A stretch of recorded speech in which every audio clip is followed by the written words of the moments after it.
batin.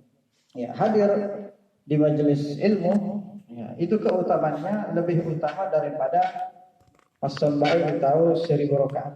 Ya, artinya ini kita berbicara keutamaan. Keutamaannya sangat besar. Wa khairul min iyadati al-maridin. Ya, kita hadirnya ini sekarang kita ini di majelis ilmu itu lebih utama daripada menjenguk 1000 orang sakit. Ya, ketika kita menjenguk orang sakit itu pahalanya ada, banyak pahalanya. Paling kalau dikali 1000. Tapi kita hadir di majelis ilmu itu lebih utama daripada menjenguk 1000 orang sakit.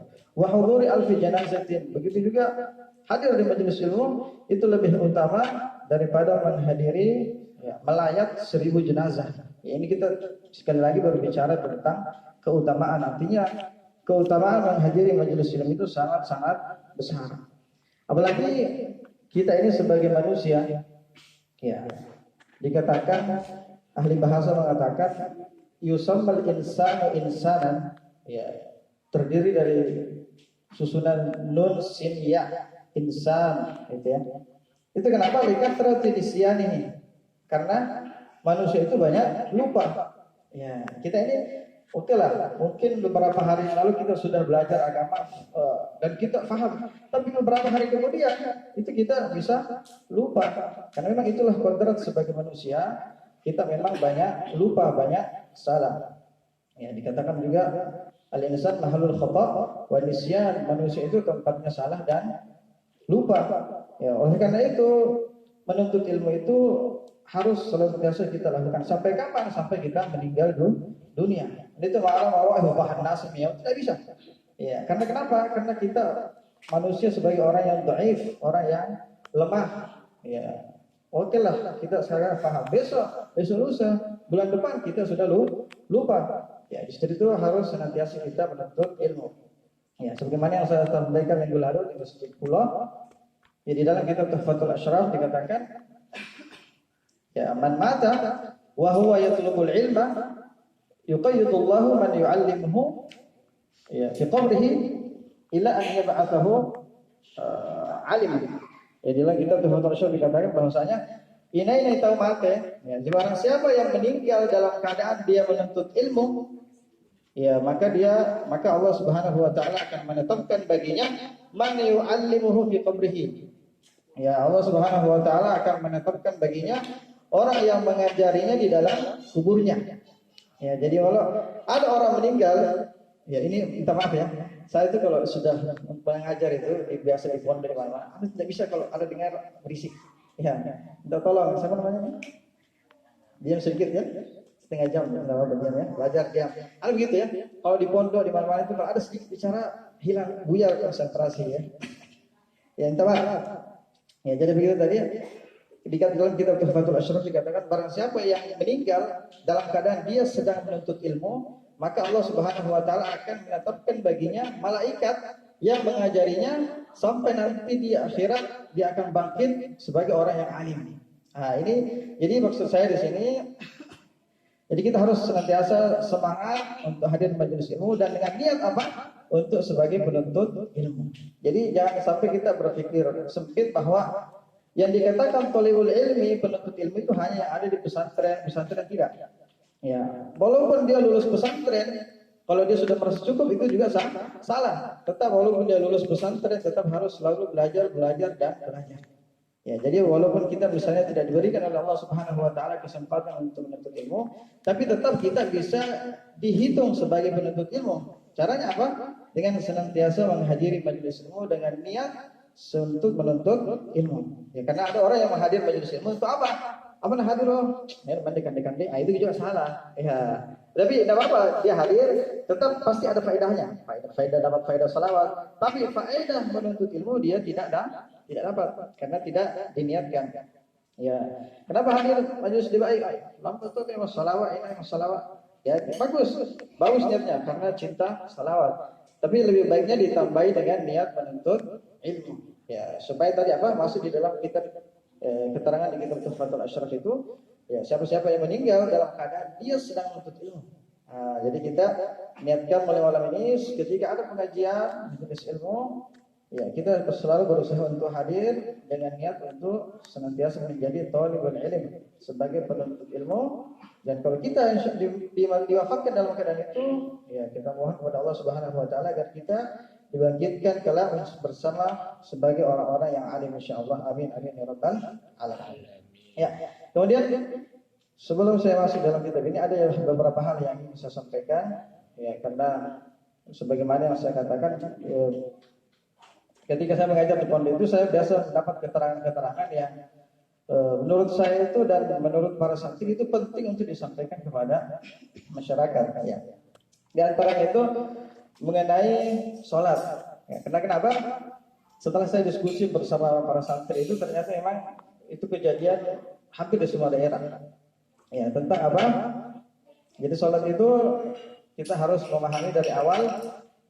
Kita harus belajar tentang fikihnya. Ya. Kalau fikih itu masalah syarat-syaratnya sah sholat, kemudian rukun-rukunnya, kemudian sunnah-sunnahnya. Ya. Setelah itu kita kuasai, kita praktekkan, barulah kita masuk ke tasawufnya. Tasawufnya itu ke khusyuknya. Ya. Ketika khusyuknya kita sudah berusaha dapat, maka itulah kadar pahala sholat kita. Ya, artinya Pak Masambay tahu dan fikihnya pas, berarti sholat kita sah walaupun tidak ada khusyuk. Itu kita harus garis bawah pertama kali ya. Imam Syafi'i tahu semua fikihnya, syarat-syaratnya, rukun-rukunnya itu semuanya terpenuhi, maka sholatnya sah. Ya, tapi kalau tidak khusyuk, maka tidak ada pahalanya. Ya. Tapi kalau dia khusyuk, cuma sedikit khusyuknya, maka itulah kadar pahalanya. Itu disebutkan dalam kitab Nasihatnya. Ya, jadi kadar pahalanya salat seseorang itu tergantung pada khusyuknya. Jadi kalau dia khusyuk, salatnya cuma beberapa detik, itulah pahalanya. Tapi kalau dari awal salat sampai akhir salat, rai-rai pikir, ya hatinya semuanya pikirannya dunia, ini kucuan lagi kuci ya, ini gini warna anak semuanya, macam-macam ya kan biasa kita salat seperti itu ya.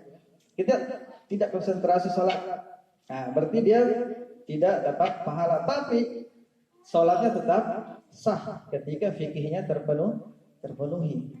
Ya. Jadi yang paling penting yang saya ingin sampaikan bahwa di dalam salat itu ya ada yang disebut dengan rukun qauliyah.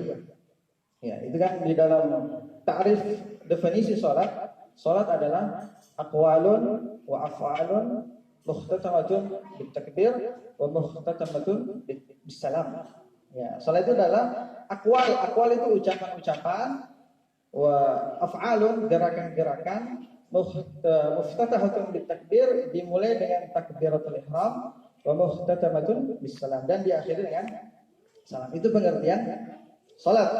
Nah, justru itu di dalam salat itu ulama memisahkan ada rukun qauli, rukun ucapan yang harus dikerjakan, kalau tidak dikerjakan maka tidak sah. Ada rukun gerakan. Ya, ini harus kita perhatikan bersama. Ya, dan ulama di dalam kitab terutama kitab Fathul itu menjelaskan ya, rukun qauli itu rukun gerakan itu kan kita sudah paham semua. Nah, ini rukun qauli ini kadang orang mengatakan menganggap semua bacaan dalam salat itu wajib. Ya, itu tidak apa-apa. Ada orang menganggap semua bacaan dalam salat sunnah. Nah, itu bermasalah. Ya, ini harus kita perhatikan, kita jelaskan satu persatu. Ya, rukun qauli, rukun ucapan dalam salat, ya, itu ada 5. Nah, ini biasa kadang kita lalai. Yang pertama itu adalah takbiratul ihram, ya. Qauli itu ucapan. Nah, itu kita harus ucapkan. Kalau tidak diucapkan, maka fikihnya itu tadi rukunnya tidak sah. Ya, ucapannya itu takbiratul ihram, Allahu akbar. Jadi dia itu sembahyang, dia hanya begini. Ya, Allah Akbarnya di mana? Dalam hati. Nah, itu salatnya tidak sah. Menurut fikih tadi ya. Ya. Tapi bagaimana dia fikihnya tidak pas, tapi khusyuk dari awal sampai akhir. Ya tidak sah juga. Tidak ada itu kita masih bingung itu menjawab ya. Artinya dari fikih dia tidak sah, khusyuk ya mungkin khusyuk, tapi dari tuntunan Rasulullah yang ditulis oleh para ulama itu tidak sesuai. Nah, ini kita harus selalu mempelajarinya. Yang pertama tadi apa? Ucapan Allah Akbar. Ya, ini kita berbicara orang yang normal ya. Bagaimana dengan orang yang PP ya? Tidak salah ya.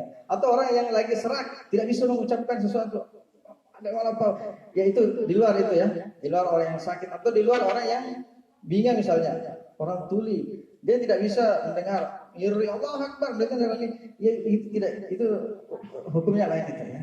Ini kita berbicara orang yang normal.